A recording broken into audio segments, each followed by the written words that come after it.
Transmission de graves maladies virales, implication des banques dans le blanchissement de l'argent sale, désarroi des polices et des douanes face à l'augmentation du trafic. Dans quelle mesure ces problèmes pourraient-ils être endigués par une dépénalisation des drogues? C'est la question que La Vie en face vous propose d'examiner.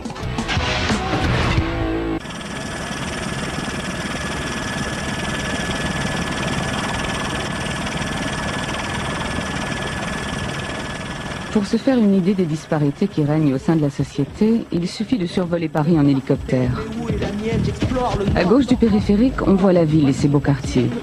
C'est ici que se font les lois. À droite, la banlieue. Une zone où beaucoup de ces lois ne sont plus respectées. Les chansons de rap parlent de la vie des jeunes dans les cités, des marginaux, des oubliés de la politique. Pour échapper à ce quotidien, beaucoup recourent aux substances illicites, hashish, cocaïne et héroïne.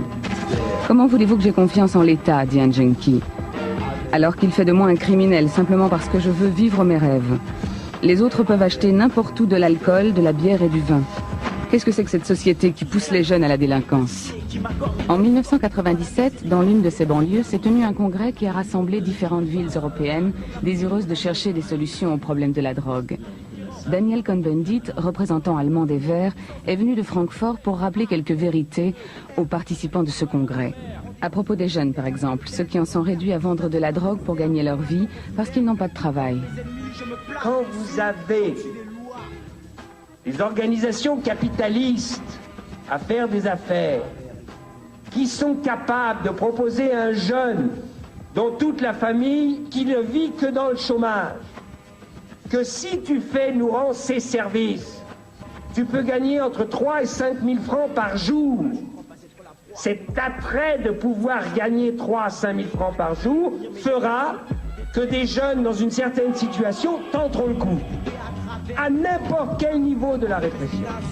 Depuis 30 ans, la France est le pays d'Europe qui mène la guerre la plus dure contre la drogue, sans succès. Le secrétaire d'État à la santé le reconnaît lui-même. Malgré la répression, le sondage effectué par Francis Curtet nous montre que les consommations ont augmenté et nous savons que c'est également vrai à l'échelle de l'Europe. Même constat dans la capitale européenne de l'argent. À Francfort, la toxicomanie prolifère entre les gratte-ciel des banques. Un représentant du préfet de police résume 30 années de politique répressive. Pour combattre la toxicomanie, la répression a été un échec, ou disons plutôt qu'elle n'a jamais donné de résultat. Zurich, capitale des comptes numérotés. Chaque année, on y enregistre une augmentation des saisies de drogue et des arrestations. En dépit du nombre croissant des saisies, on ne constate aucun effet sur le marché, ni dans le sens d'une augmentation des prix, ni dans celui d'une diminution de l'offre. Le marché, pas seulement en Suisse, mais autant que je puisse le constater dans toute l'Europe, est véritablement inondé de drogues de toutes sortes.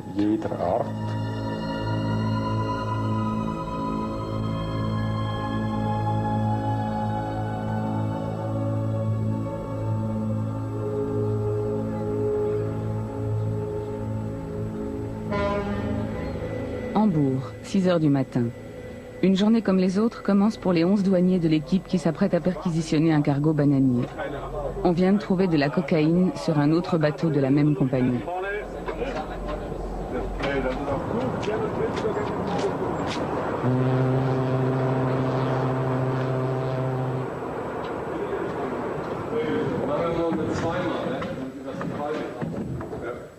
Il faut 2 jours pour inspecter un navire, ce qui nous laisse le temps de réfléchir aux origines du problème de la drogue.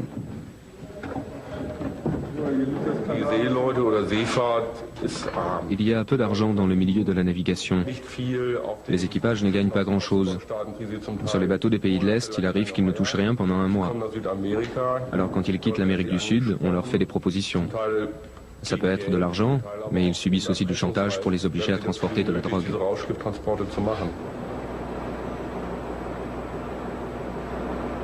Tout ce qu'ils peuvent faire, c'est fouiller les caches habituelles.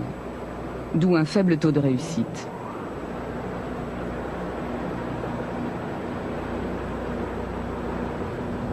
Vous avez été vous-même capitaine. Oui. À combien estimez-vous le nombre de caches possibles sur un bateau? D'après les experts des douanes, il y aurait environ 30 000 endroits où l'on peut dissimuler quelque chose à bord d'un bateau de cette taille.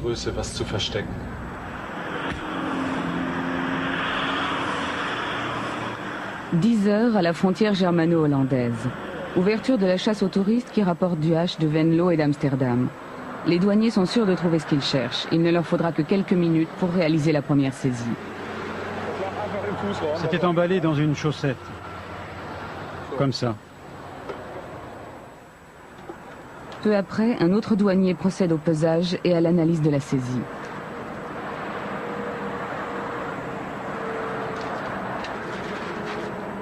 Ça donne quoi? 13,2 grammes de marijuana et 4,4 grammes de hashish. Qu'est-ce qui va se passer maintenant? Ça va aller au service des douanes, chez le procureur et au tribunal. Il va être condamné? Vu la quantité, je ne crois pas. C'est ce que vous avez l'habitude de trouver? En ce moment, oui. On arrête surtout des petits consommateurs. Les gros, je ne sais pas comment ils se débrouillent. Les gros dealers ne passent pas par ici? Si, il y en a qui passent par ici. Le problème, c'est qu'il faut être là au bon moment. Les gros dealers passent à travers les mailles du filet. Alors on arrête les petits consommateurs. Il faut près de 2 jours pour fouiller un camion. Et pour ça, on manque de personnel.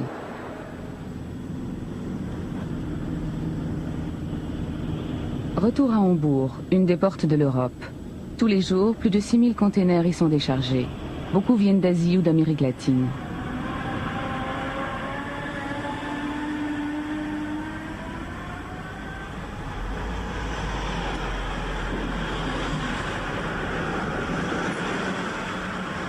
Ils sont une vingtaine de douaniers et de policiers à chercher au milieu de cette botte de foin la fameuse aiguille qu'on appelle la drogue.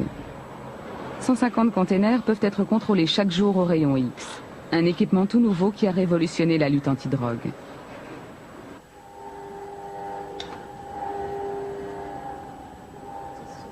Voici l'une des découvertes les plus spectaculaires du moment. Dans un container se trouvaient 2 voitures anciennes en provenance d'Uruguay et à destination de l'Allemagne.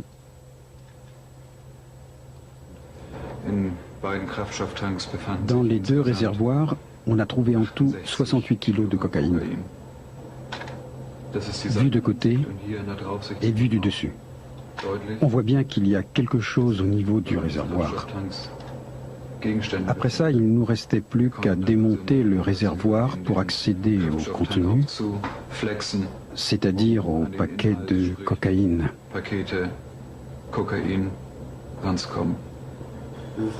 Pour l'instant, c'est la seule grosse saisie de cocaïne? De cette ampleur? Oui. 68 kilos de cocaïne ont été saisis. Cela correspond à la quantité consommée en 4 jours en Allemagne. Suite à la surproduction de cocaïne et d'héroïne, les plaques tournantes européennes sont saturées. Seuls 5 à 10% des substances illicites sont repérées et saisies. Policiers et douaniers se demandent si la politique de répression menée à l'encontre de la drogue a encore un sens.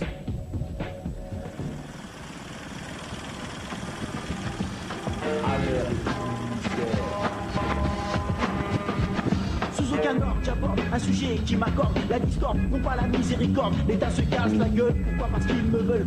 Dans la banlieue parisienne, où les industries ferment les unes après les autres, le commerce de la drogue est devenu une source de revenus importante.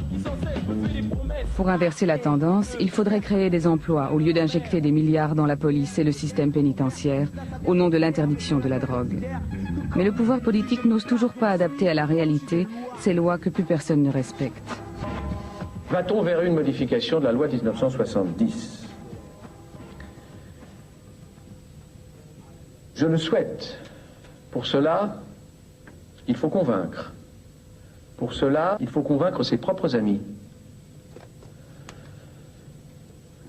Il y a des débats que nous avons tous menés à propos de la légalisation des drogues douces ou de la réglementation des drogues douces.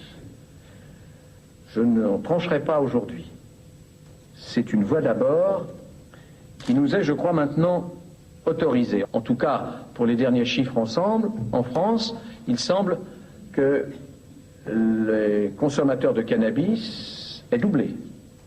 Ce qui me paraît pour le moins justifier l'interrogation quant à la répression proposée comme seule et unique démarche. Paris, mars 1998. Des peines de prison sont requises contre les organisateurs d'une manifestation en faveur de la légalisation du cannabis. Le procureur a requis 3 mois de prison pour l'un des organisateurs. Motif, il donne une image positive de la drogue. En France, 111 personnalités de la vie publique reconnaissent avoir consommé de la drogue. Selon le journal Le Monde, la consommation de drogue reste un sujet tabou.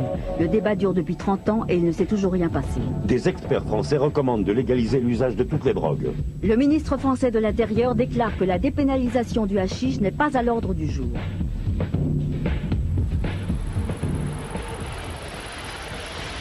« 15 heures à la frontière germano-hollandaise. En Allemagne comme en France, à défaut d'arrêter de gros trafiquants, la police et la douane font la chasse aux petits consommateurs. Et comme toujours, lorsqu'on s'en prend aux petits, l'opération est une réussite. Quelques minutes suffisent pour trouver quelques grammes de hashish.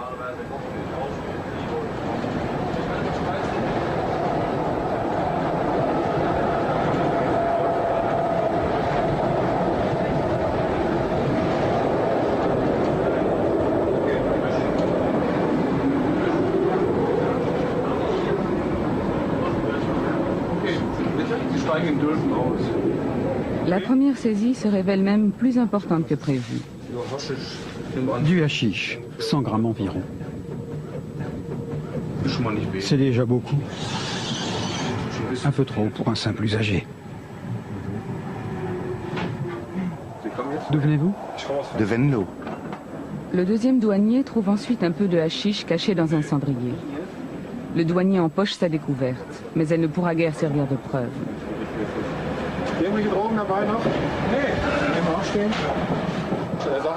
Il dit que ça ne lui appartient pas. C'est toujours difficile à prouver, même si on a trouvé dans ses bagages une pipe et un petit morceau de hache. On va le descendre à Kaltenkirchen et il sera inculpé pour détention de hashish. Au nom de la drogue et pour quelques miettes de hashish. C'est ensuite au 4e voyageur de se faire fouiller. Il a caché quelques grammes dans ses poches. Le douanier les repère immédiatement. Vous allez sortir ce que vous avez caché dans vos poches. Vous croyez qu'on pourra la gagner, cette guerre anti-drogue? Non. Pourquoi? Il y a trop de gens qui consomment. Trop de gens qui trafiquent à petite échelle juste pour se procurer ce qu'il leur faut. Contre ça, on ne peut rien faire. Je ne crois pas qu'on arrivera à y mettre un terme, parce qu'il y a trop d'argent en jeu. Dès qu'il y a de l'argent à gagner, on est impuissant. La fin du voyage. 4 petits consommateurs de hashish seront désormais fichés. Ils sont en passe de devenir des criminels. En cas de récidive, ils encourent de grosses amendes, voire une peine de prison.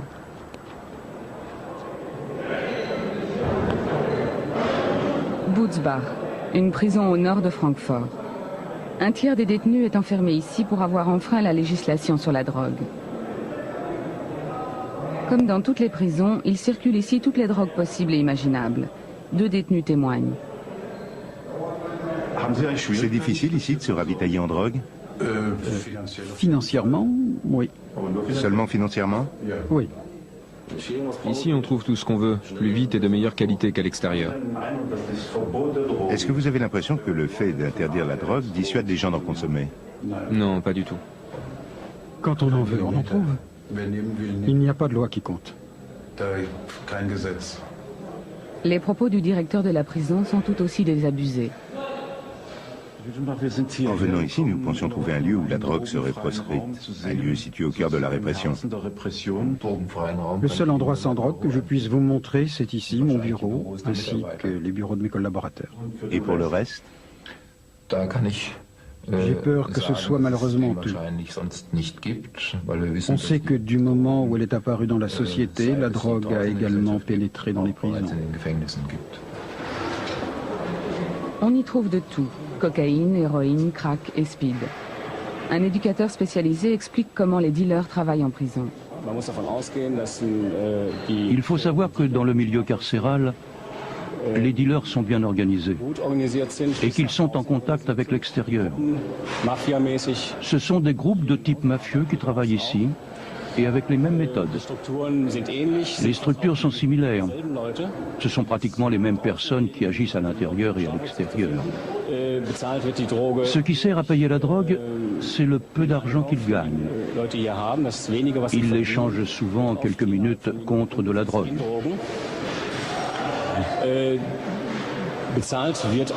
Elle se monnaie également avec la prostitution et aussi avec l'argent que les détenus reçoivent de leurs familles qui se trouvent à l'extérieur. Si même en prison, on ne peut soustraire les gens à la drogue, alors à quoi bon l'interdire?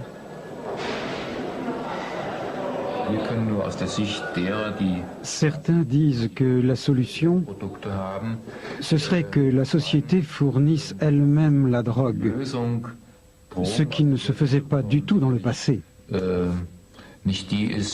On a bien vu que ce n'est pas en l'interdisant qu'on peut s'en débarrasser. Parce que le résultat, on le connaît. Le nombre des détenus qui se droguent n'a pas cessé d'augmenter. En France et en Allemagne, 20 à 30% des détenus sont condamnés pour des délits liés à la drogue, sans compter les mineurs. L'interdiction de la drogue pousse les jeunes à la délinquance et remplit les prisons, affirme un procureur français. En France, 80% des arrestations liées à la drogue concernent la consommation de hashish. 53 000 Français ont été arrêtés en 1997 pour consommation de hashish. La prison satisfait l'opinion publique, plus qu'elle n'aide les drogués, déclare l'Église française. Ça fait combien de fois que vous faites de la prison? C'est la 5e fois. Pour quel motif? Les stupes. La loi sur les stupéfiants, c'est elle qui interdit la vente des drogues. Vous n'arrivez pas à décrocher? Dans ma tête, oui, mais le reste ne suit pas. J'ai fait une thérapie qui a, disons, plutôt bien marché. J'ai décroché pendant un moment, 1 an et demi, mais j'ai fini par replonger.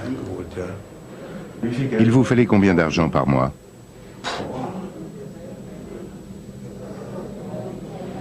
« 18 000 francs. Rien que pour la drogue? Oui, c'est ça. Et vous, ça représentait combien d'argent chaque mois? Ça dépend, c'était très variable, en fonction de la qualité de la drogue. Quand elle est bonne, on en prend moins. Mais encore? Aussi dans les 18 000 francs. Mais comment faisiez-vous pour vous procurer l'argent? Cambriolage, vol de boutique. Qu'est-ce que vous emportiez? Des choses de valeur, ce qui se revend facilement. Les bijoux, le matériel vidéo. Le vôtre a l'air pas mal.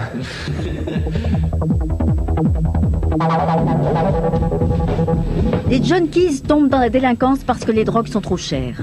En Allemagne, 45% des voitures fracturées, 37% des cambriolages et 20% des agressions sont le fait de toxicomanes. Les dommages représentent 10 à 20 milliards de francs chaque année. À l'échelle européenne, les estimations atteignent 70 à 140 milliards de francs. Dans la lutte anti-drogue, la création d'emplois se révèle plus efficace que la menace de la prison.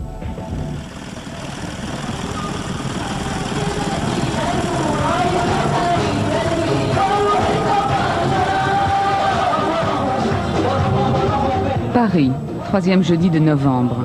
Une gigantesque fête commence. Le Beaujolais nouveau est arrivé. Ce soir-là, des millions de personnes célèbrent l'événement. Beaucoup s'autorisent également une cigarette. Ces drogues tolérées, que sont le tabac et l'alcool, tuent en France chaque année 100 000 personnes, 650 fois plus que l'héroïne. Et pourtant, personne ne songerait à interdire les cigarettes ou le vin, car la plupart des gens savent vivre plus ou moins bien avec ces drogues. Elles font partie du quotidien. Beaucoup ne sont même pas conscients que le tabac et l'alcool sont des drogues, et ils méprisent ceux qui en consomment d'autres.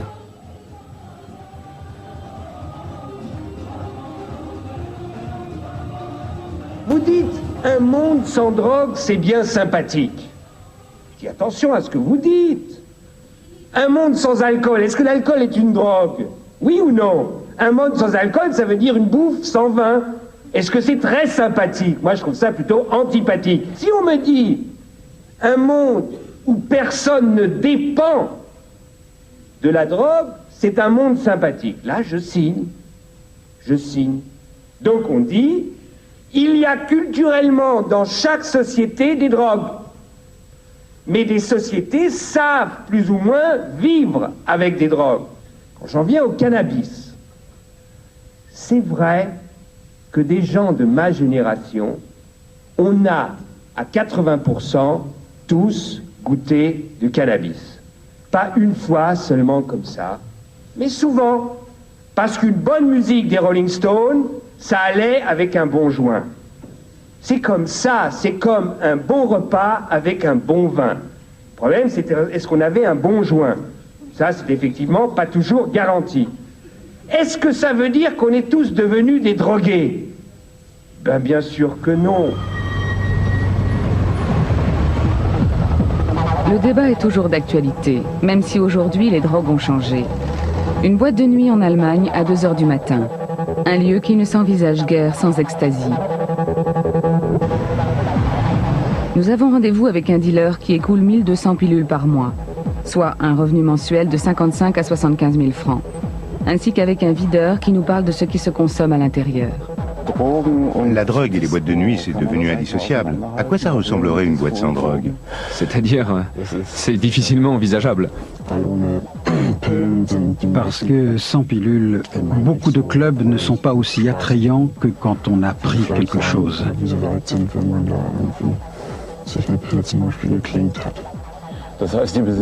Ça veut dire que les propriétaires de boîtes ne tiennent pas à ce qu'on règle le problème.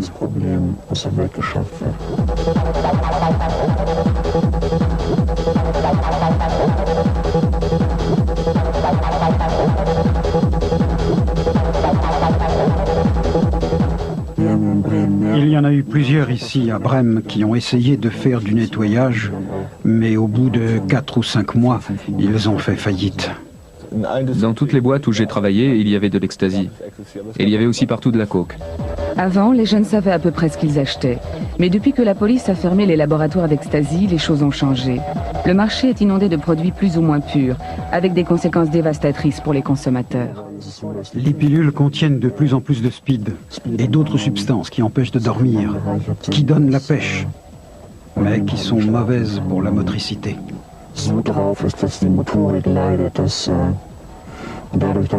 En Hollande, de nouvelles lois sont sorties pour réglementer la production d'ecstasy.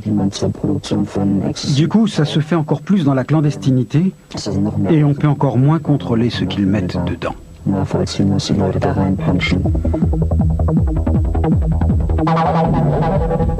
Ecstasy et cocaïne règnent en maître. Principaux pays concernés, l'Angleterre, la Hollande, l'Espagne, la France et l'Allemagne.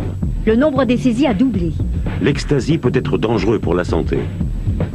Les pilules d'ecstasy sont devenues de véritables cocktails de drogue. Les dealers ne savent plus eux-mêmes ce qu'ils vendent. L'ecstasy fait de plus en plus de ravages. La plupart des décès sont causés par le mélange des drogues. Il devient impossible d'estimer les risques.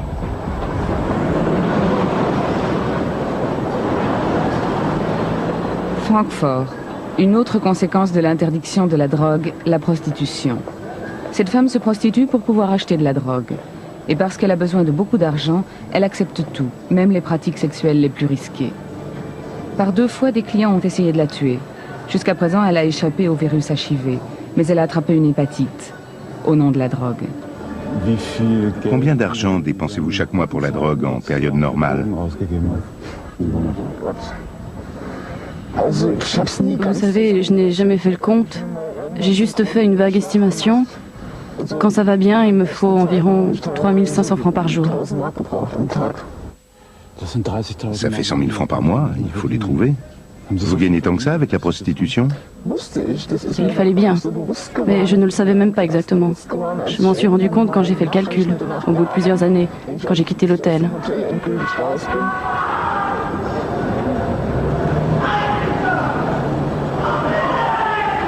Pendant que nous discutons, un junkie aveugle qui faisait la manche sur le trottoir vient de se faire voler son argent. Il fait la manche. Et comme il est aveugle, il faut que quelqu'un lui fasse sa piqûre. Mais il y en a qui n'ont aucune pitié. Ils lui ont tiré ce qu'il avait. Ça devient de plus en plus violent. Quand on fait le trottoir, on a toujours peur de se faire refiler le sida ou autre chose. Pour l'instant, j'ai la chance d'avoir échappé au sida. Mais il y a toujours un risque. parce qu'on finit toujours, à un moment ou à un autre, par se faire violer. J'ai déjà derrière moi 2 tentatives de meurtre. Mais aux violeurs, je leur demande de mettre une capote, et ils le font. Souvent, on est obligé d'accepter des compromis, surtout quand on tombe sur un pervers qui exige des choses qu'on ne fait pas normalement. Il y a d'un côté les risques de maladie et de l'autre les pratiques que certains types nous obligent à faire.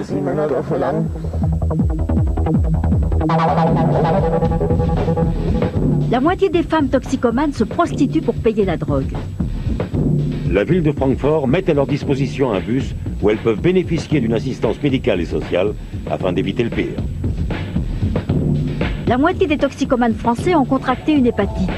Leur prise en charge s'élève par patient à 15 000 francs, c'est-à-dire au total 3,5 milliards de francs.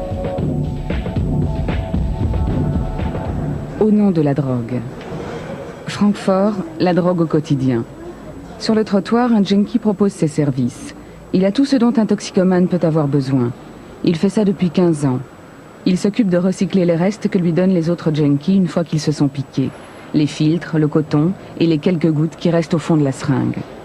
En les faisant chauffer, il récupère le produit qu'il s'injecte lui-même ou qu'il revend à d'autres.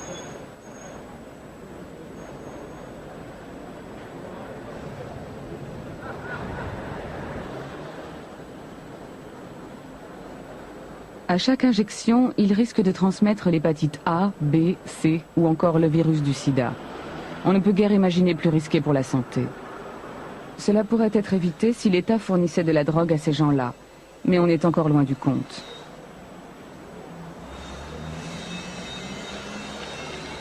Pour l'instant, l'État n'intervient qu'une fois que les drogués sont malades et qu'ils commencent vraiment à coûter de l'argent.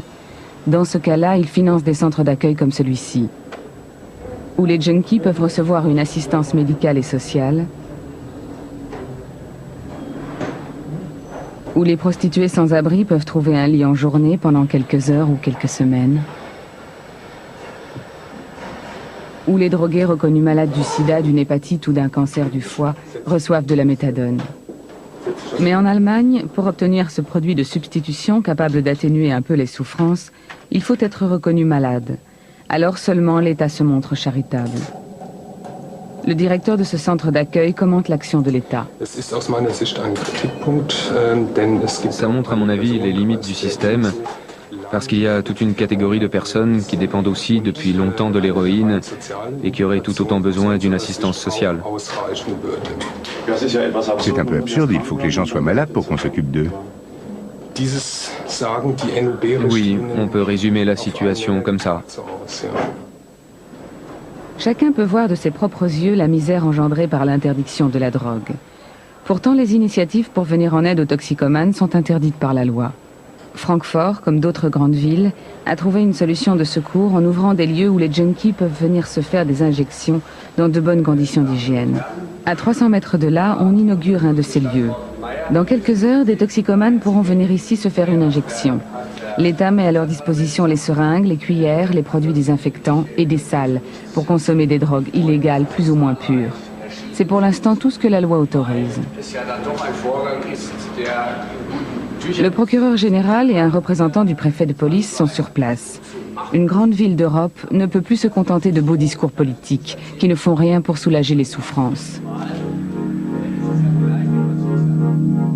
Attirer les toxicomanes dans ce lieu, c'est agir contre le sida, l'hépatite et les autres maladies. À Francfort, cette politique d'assistance est soutenue par tous les partis, la police et le parquet. D'autres projets sont à l'étude. Pour le procureur général, Harald Körner, cette expérience apparaît comme un compromis.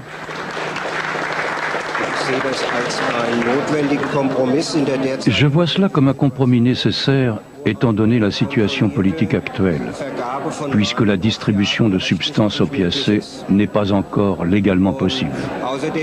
Et c'est un compromis dans la mesure où il vaut mieux que la consommation, qui est une réalité, se passe dans de bonnes conditions d'hygiène plutôt qu'au milieu des poubelles.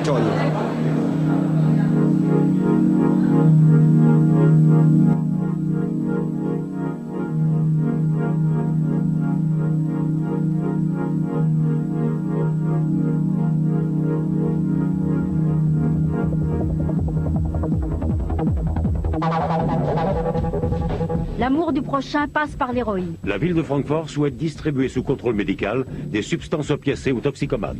Petra Roth, maire conservateur de Francfort, poursuit contre l'avis de son propre parti la politique mise en place par les Verts et les sociaux-démocrates. Ce qui m'importe, c'est de venir en aide aux personnes. La politique a des devoirs à remplir envers tous les groupes de la société. Et si cette politique de santé nous permet de toucher cette partie de la population, je me moque complètement de savoir si c'est en accord avec un programme politique. Pour moi, seules comptent les personnes que j'aurais pu libérer de la drogue.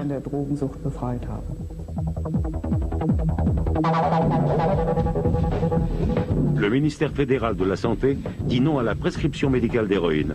C'est maintenant aux tribunaux de trancher. La Suisse publie un bilan positif de la distribution d'héroïne sous contrôle médical. Le Danemark se prépare à suivre le modèle suisse. En Italie aussi, l'expérience suisse est perçue avec beaucoup d'intérêt. 70% des Suisses sont favorables à la distribution d'héroïne sous contrôle médical. Zurich. Conférence de presse à la polyclinique Crossline à l'issue d'un projet pilote de 3 ans portant sur la distribution d'héroïne à 1 millier de toxicomanes. Les résultats sont largement positifs. Il fait partie de ces 1000 toxicomanes. 8 heures du matin, Bruno, 40 ans, photographe de pub, se rend à la salle d'injection. Pour 15 francs suisses, il reçoit une dose d'héroïne dans une seringue stérile. Il vient se l'injecter sous surveillance médicale. Il passera à nouveau en fin de journée. Avant, il se piquait une trentaine de fois par jour. Grâce à la distribution d'héroïne pure, il a pu réduire sa consommation à 2 injections par jour, ce qui lui coûte 15 francs suisses au lieu de 170. La seringue ne sort pas de cette salle. C'est aussi simple que cela quand on veut sauver des vies humaines.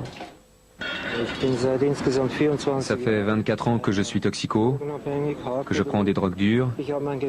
J'ai dû fermer ma boutique, j'ai perdu ma famille.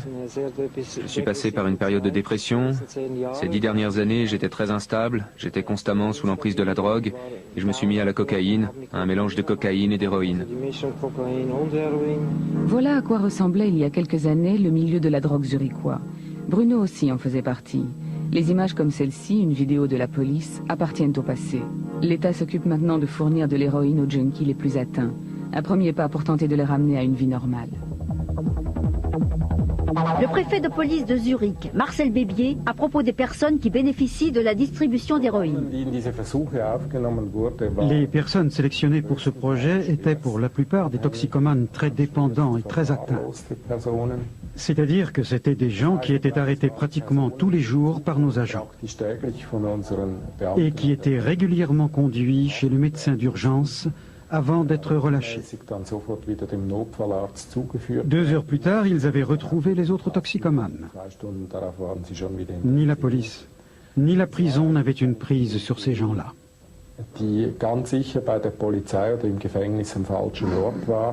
Toute une catégorie de personnes laissées pour compte par les éducateurs, médecins, juges et policiers. Des gens qui avaient toutes les chances de figurer un jour à la rubrique « Décès causés par la drogue ». Aujourd'hui, les choses ont bien changé. Ce qui a changé, c'est que je peux à nouveau travailler et que je me suis réintégré socialement. J'ai à nouveau un domicile fixe et j'ai enfin trouvé le temps de réfléchir vraiment à ma situation, sans me demander constamment comment je vais faire pour me procurer de la drogue. «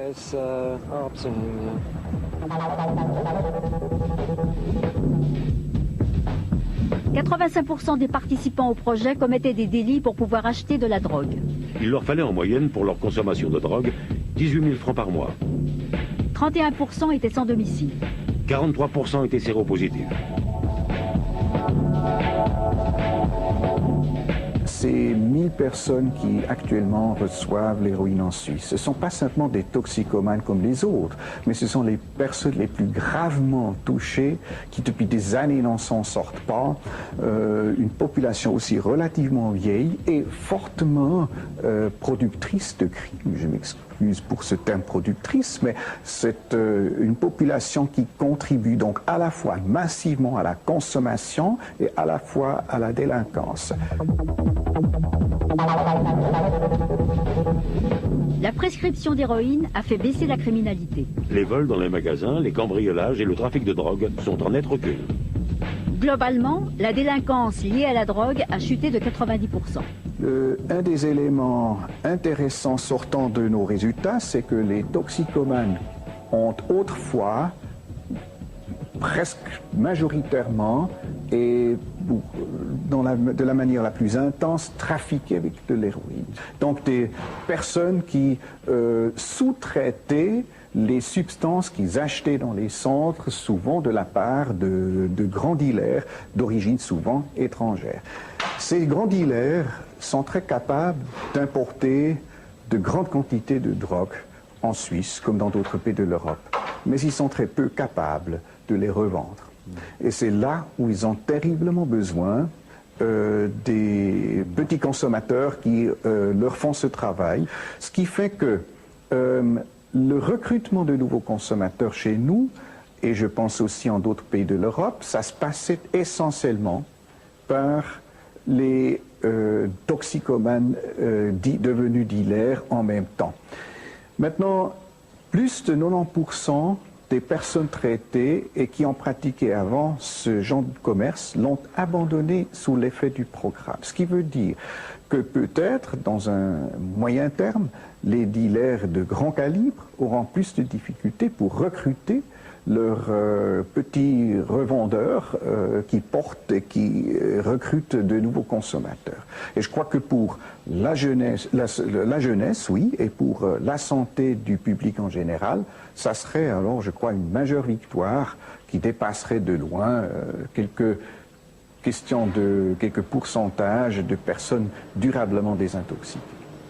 Bruno a connu lui aussi les turpitudes de la vie du toxicomane. Que se serait-il passé si le programme de prescription d'héroïne avait commencé plus tôt? Ça m'aurait certainement évité de tomber dans la délinquance. Ça m'aurait épargné pas mal de choses. Du point de vue de la santé, je n'aurais sûrement pas autant souffert. Et je ne suis pas loin de penser que j'aurais pu garder ma boutique. Aujourd'hui, Bruno participe à un programme de réinsertion de la ville de Zurich. L'État dépense beaucoup d'argent pour le réintégrer socialement, alors que ce sont les interdits de ce même État qui ont fait perdre à Bruno son travail et sa santé. Lui n'a pourtant pas changé, puisqu'il consomme toujours de l'héroïne. Comment ça se passe aujourd'hui? Vous êtes toujours dépendant de la drogue, mais maintenant c'est l'État ou la ville de Zurich qui vous fournissent de l'héroïne. Est-ce qu'il y a une différence au niveau du produit? C'est de l'héroïne pure. Et ça, pour la santé, ça fait une grosse différence. Avant, je ne sais pas combien j'ai eu d'abcès.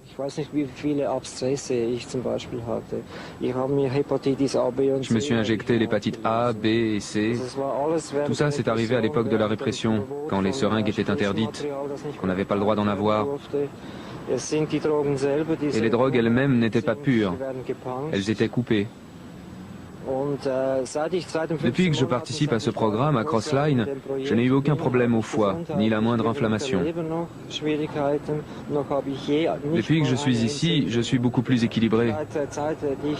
Maintenant, je suis de nouveau apte au travail à 100%. Rien qu'à Zurich, 125 toxicomanes participent actuellement au programme de distribution d'héroïne. Bien qu'ils soient toujours dépendants, la plupart travaillent, soit dans le privé, soit dans des structures municipales. Ils ne suivent pas une thérapie par le travail, mais font une activité utile et une formation professionnelle. Pour beaucoup, c'est la première de leur vie. À la laverie, ils travaillent pour les centres d'hébergement municipaux et repassent le linge des personnes sans abri. Tout cela, un junkie peut le faire quand on lui fournit de l'héroïne pure et qu'il n'en est pas réduit à fracturer des voitures pour trouver de quoi s'acheter de la drogue illégale. À l'atelier de couture, ils se font des habits aux reprises des vêtements pour les sans-abri. Il y a des cours d'informatique, de peinture et de photo. Leur vie quotidienne n'est plus soumise à l'obligation de trouver de l'argent pour acheter de la drogue. Une responsable municipale nous parle de la philosophie qui sous-tend le projet.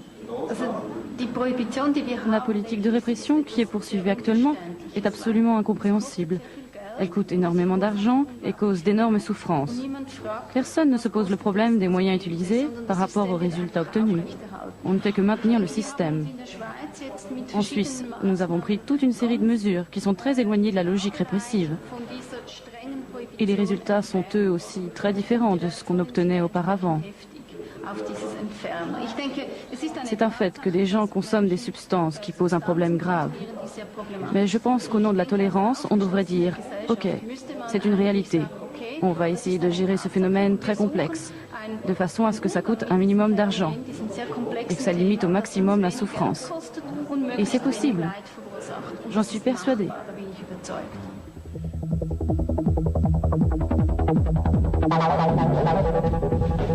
Sur le plan économique, le modèle suisse est une réussite.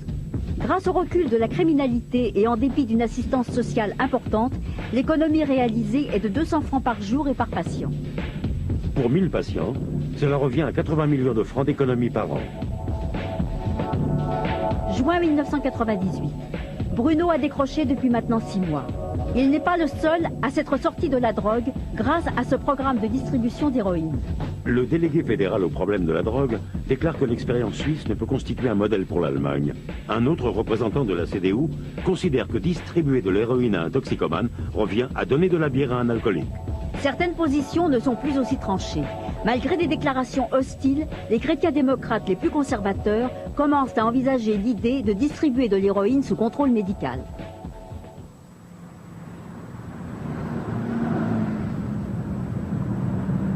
Peut-être ne pourra-t-on bientôt plus filmer des scènes de ce genre en Allemagne. Il n'y a guère qu'en France où rien ne bouge. Les idées nouvelles ne se propagent pas aussi vite que le sida et l'hépatite.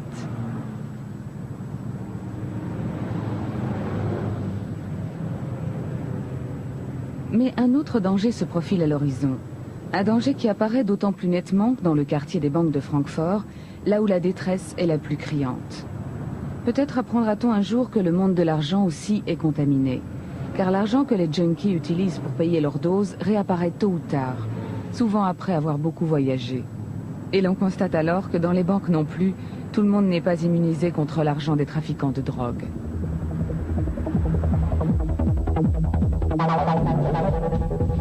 La drogue est le secteur le plus florissant du monde. Chiffre d'affaires annuel pour le secteur de la drogue, 24 milliards de francs.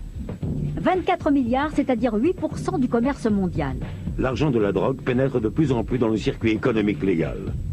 D'après le juge Falcone, assassiné en Italie, la mafia finance un tiers des transactions immobilières sur la Côte d'Azur. Des experts estiment que 170 à 280 milliards de francs sont blanchis chaque année en Allemagne.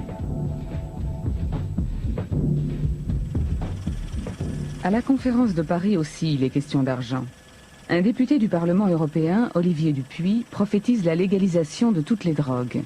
Dans quelques années, on ne pourra plus calculer le risque social de l'interdiction.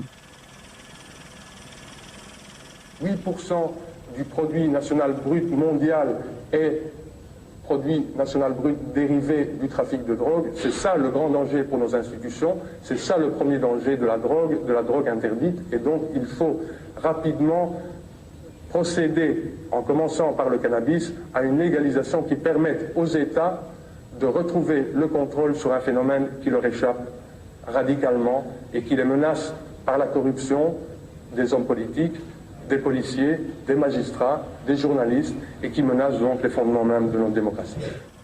Cette menace, on a vu la forme qu'elle pouvait prendre à Palerme à la fin de l'année 1997. Ici, au pays du crime organisé, la mafia fait un chiffre d'affaires de 390 milliards de francs. Un tiers provient du commerce de la drogue. À Palerme s'ouvre alors un procès qui mêle la politique, l'argent de la drogue et la mafia. L'un des deux accusés est le politicien Marcello Dell'Utri. Il est député au Parlement italien pour le parti Forza Italia. On lui reproche d'avoir mis en relation la mafia et le milieu politique. Une procédure est engagée contre lui pour une affaire de blanchiment d'argent sale. L'acte d'accusation décrit comment l'argent sale pénètre de plus en plus profondément au sein de la société et intervient dans la vie politique. L'histoire commence à Milan dans les années 60, lorsque le dénommé Dell'Utri, originaire de Palerme, devient proche collaborateur du roi des médias, Silvio Berlusconi. À cette époque, son entreprise de construction, Edil Nord, est en train de construire une ville nouvelle aux abords de Milan, Milano Due. Au cœur de la ville satellite, un émetteur de télévision, la première pierre du futur empire médiatique de Berlusconi. Le juge d'instruction soupçonne la banque Rasini, impliquée dans le projet, d'avoir servi de relais à l'argent de Cosa Nostra. En quelques années, Berlusconi devient un grand entrepreneur. Il contrôle sa propre chaîne de télévision. D'après l'accusation, Dell'Utri noue à ce propos des contacts dangereux. Une première rencontre a lieu au milieu des années 70. Un avion quitte Palerme pour Milan. À son bord, le chef mafieux Stefano Bontade. À Milan, il rencontre le mafioso Francesco Di Carlo, un trafiquant de drogue d'envergure internationale. Aujourd'hui, il est principal témoin du procès et explique que Bontade voulait investir à Milan de l'argent sale dans des entreprises propres. Une entrevue avec Berlusconi aurait eu lieu à cet effet dans le bureau de Dell'Utri. Bontade lui aurait proposé ses services et sa protection personnelle. Bontade envoie alors un protecteur à Berlusconi, un certain Vittorio Mangano, pour la police un dangereux mafioso et trafiquant de drogue international. Grâce à l'intervention de Dell'Utri, cet homme a exercé pendant plusieurs années les fonctions de gardien de la villa de Berlusconi. Toujours d'après l'accusation, il se serait alors occupé avec Dell'Utri d'organiser le blanchiment de l'argent sale de la mafia sicilienne. À cette époque, Dell'Utri se rend également à plusieurs reprises à Palerme. Il y aurait rencontré plusieurs fois des représentants de la mafia. Il aurait été question, toujours d'après l'accusation, de contrats de construction et de chaînes de télévision. Le nom de Berlusconi continue à être associé à celui de Dell'Utri. Pourquoi? Peut-être parce que la mafia voulait investir dans le secteur audiovisuel et que Berlusconi était en passe de devenir le numéro 1 italien dans ce domaine. Une chose est sûre, c'est que Bontade souhaitait acheter une chaîne de télévision. Gioacchino Pennino, un ami de Bontade, politicien chrétien-démocrate et parrain de la mafia, c'est pourquoi. Cette acquisition était-elle un moyen comme un autre de blanchir l'argent de la mafia?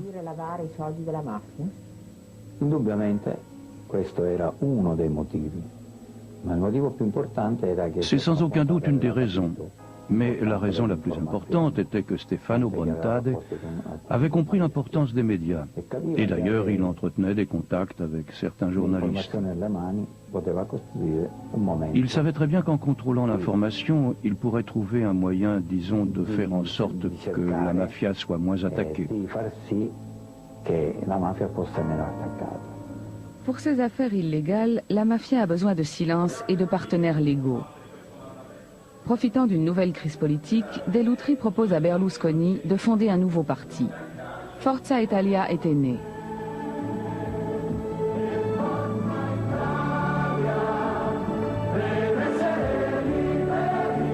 Il présente Berlusconi comme le personnage irréprochable, capable de nettoyer l'Italie. La mafia décide de jouer cette carte et mise tout sur le nouveau parti. Un homme le confirme. C'est Angelo Siino, responsable pour Cosa Nostra des affaires criminelles et de la politique. Il décrit comment s'est passé le changement de pouvoir. Ce scénario illustre la stratégie politique de Cosa Nostra, explique son avocat Alfredo Galasso. Il décrit comment les voix sont passées de la démocratie chrétienne au Parti socialiste et du Parti socialiste, comment elles sont ensuite allées directement à la veille de 1992 à Forza Italia. Du jour au lendemain, Berlusconi devient Premier ministre. Du jamais vu.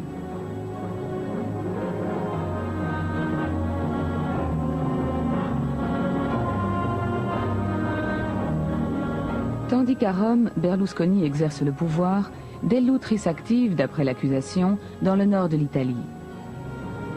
À la fin de l'année 1994, il reçoit dans sa villa des bords du lac de Como un homme qui a purgé 10 ans de prison pour trafic de drogue. Vittorio Mangano vient de retrouver la liberté. Ils discutent ensemble de lois favorables à la mafia et qu'il conviendrait de proposer. Mais leurs démarches n'auront pas le temps d'aboutir. Quelques mois plus tard, Berlusconi est destitué de ses fonctions de Premier ministre. Il reste pourtant un point d'interrogation concernant le chef mafieux Bontade. Il a été assassiné. Mais qu'est devenu aujourd'hui l'argent sale qu'il aurait investi dans le secteur audiovisuel? Voici ce qu'en pense Pennino, un ancien mafieux devenu témoin numéro 1 dans plusieurs procès politiques. Pour ce qui est de la fortune considérable de Bontade, il est impensable qu'elle soit restée entre les mains de ceux qui la géraient, c'est-à-dire Berlusconi et les frères Dell'Utri. À moins qu'elle ait définitivement quitté l'Italie. La mafia s'est enrichie depuis Palerme et la Sicile en contrôlant un trafic international de drogue, explique le maire de Palerme, Leonluca Orlando. Mais par la suite, elle a caché son argent à l'étranger. On pourrait se demander par exemple combien d'argent mafieux dort dans les banques suisses, mais aussi dans les banques irlandaises, du Liechtenstein ou du Luxembourg.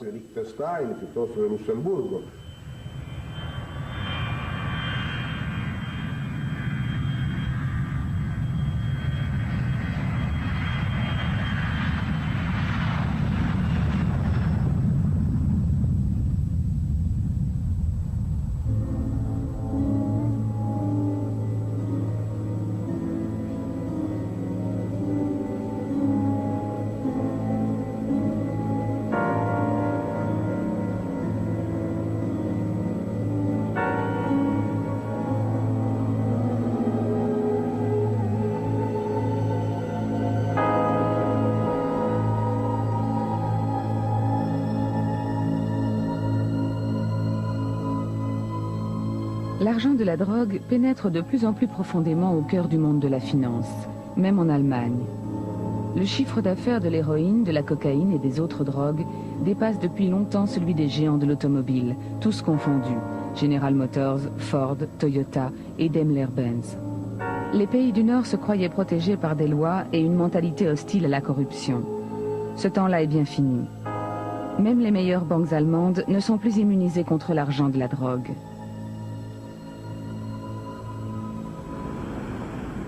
Munich, avril 1998.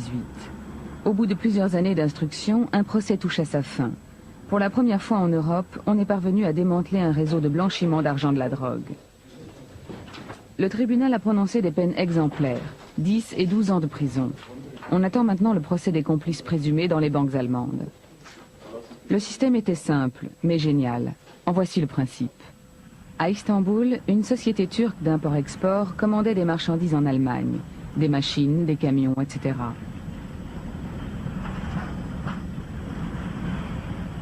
Les donneurs d'ordre payaient les marchandises en Turquie à la société d'import-export qui parallèlement disposait d'un bureau de change.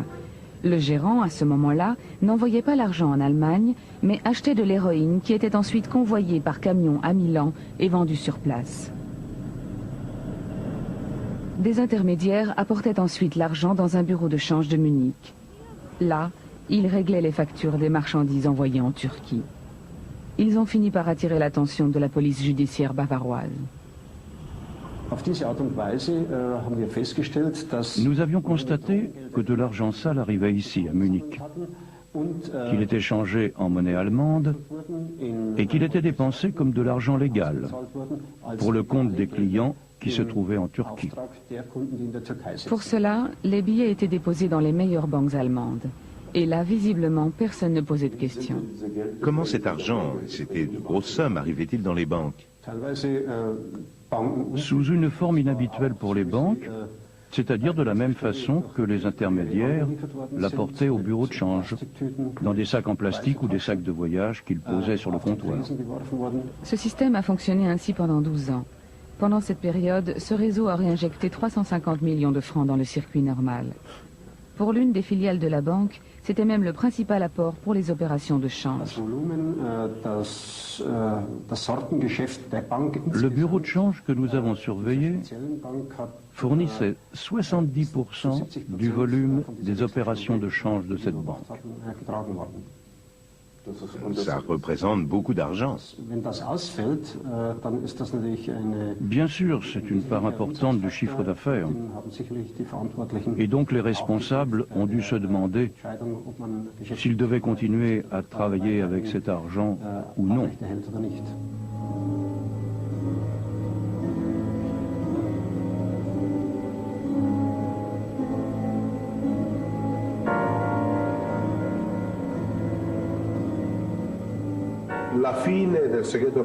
La fin du secret bancaire marquera la fin de la mafia, affirme le maire de Palerme, Leonluca Orlando. Tant que le secret bancaire existera, on ne pourra pas dire qu'on a mis la mafia en échec. Je voudrais dire aux banquiers, méfiez-vous. On dit généralement que l'argent n'a pas d'odeur, mais attention. Quand un mafieux dépose à la banque une petite somme d'argent, le banquier reste encore maître de la situation. Mais quand la mafia dépose des ressources financières considérables, quand un mafieux y dépose par exemple des millions, voire des milliards, il va de soi qu'en fin de compte, ce n'est plus un simple petit client qui dépose quelques sous. Il devient de ce fait le véritable patron occulte de la banque. C'est lui qui désormais peut imposer à la banque ses propres choix financiers. Si les banquiers veulent rester vraiment libres, ils doivent être les premiers à aider les États à mettre fin au secret bancaire. Se i banchieri vogliono restare veramente liberi, devono loro per primi aiutare gli stati ad eliminare il segreto bancario. Sindona, un des banquiers qui s'était trop incliné devant la mafia, trop intéressé à l'argent illégal, entre autres celui de la drogue. On l'a retrouvé empoisonné dans sa cellule de prison. Un autre banquier, Roberto Calvi, a été assassiné à Londres parce qu'il ne répondait pas aux attentes de la mafia. L'État accepte que ce soit ces gens-là qui fournissent la drogue aux jeunes. Des criminels qui livrent des substances auxquelles certains recourent pour s'évader de la grisaille du quotidien. Rien qu'en Allemagne, l'interdiction de la drogue coûte au moins 50 milliards de francs par an. De l'argent qu'il serait plus judicieux d'investir dans la prévention et la création d'emplois. La répression n'a apporté aucune solution au problème. Pire, elle n'a fait qu'aggraver la misère sociale. Il faut trouver de nouvelles règles, il faut trouver des règles pour garantir la qualité de ce que les jeunes ou les moins jeunes prennent. Ça, c'est le devoir de l'État. Il faut donc protéger la société contre, justement, les politiques des groupes mafieux, des groupes, des organisations qui veulent gagner de l'argent. Tout le monde sait que la répression, telle qu'elle est, a un avantage énorme pour la vente et le commerce des drogues. Plus c'est dangereux, plus c'est cher, plus on fait des affaires. Tous ceux qui croient que le problème des drogues dures, le problème de la mafia sera résolu par plus de présence policière, oublient une chose. Ça, c'était le rêve des États socialistes. Battre le capitalisme par la répression. Vous avez vu, ils ont tous échoué.